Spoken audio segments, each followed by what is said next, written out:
Iran Israel మధ్య 12 రోజులుగా జరుగుతున్న యుద్ధంతో పశ్చిమాసియా ఉద్రిక్త వాతావరణం ఏర్పడింది. ఇక తాజాగా ఇరు దేశాల మధ్య కాల్పుల విరమణ ఒప్పందం కుదిరింది. అవగాహన కుదిరిన కొన్ని గంటలకే ఇరాన్ తమపై క్షిపణులతో దాడులకు దిగిందని ఇజ్రాయెల్ ఆరోపించింది. ఇరాన్కు గట్టిగా బదిలిస్తామని ఇజ్రాయెల్ హెచ్చరించింది.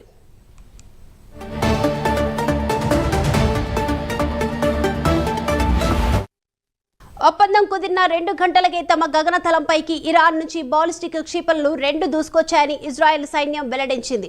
ఉత్తర ఇజ్రాయెల్లో సైరన్లు మోగాయని కూడా తెలిపింది. ఆ ప్రాంతాల్లో ప్రజలు తదుపరి ఆదేశాలు వచ్చే వరకు సురక్షిత ప్రాంతాల్లోనే ఉండాలని కూడా సూచించింది. కాల్పుల విరమణ ఒప్పందాన్ని ఉల్లంఘించిన ఇరాన్పై గట్టిగా స్పందించాలని ఐడిఎఫ్కు ఆదేశించాలని కూడా ఇజ్రాయెల్ రక్షణ మంత్రి కార్జ్ తెలిపారు. కాల్పుల విరమణకు అంగీకరించిన ఇరాన్ నుంచి సైనిక ముప్పు పొంచి ఉందని రక్షణాధికారి ఈ దాడులకు ముందు వ్యాఖ్యానించారు.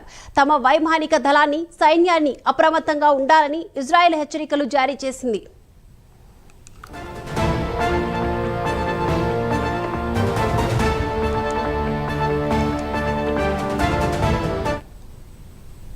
ఇరాన్ ఇజ్రాయెల్ మధ్య కాల్పుల విరమణ ఒప్పందం జరగనుందని తొలుత అమెరికా అధ్యక్షుడు డొనాల్డ్ ట్రంప్ ప్రకటించారు. ఆ తర్వాత ఇరాన్ దీనిపై స్పందించిన తీరు గందరగోళానికి దారితీసింది.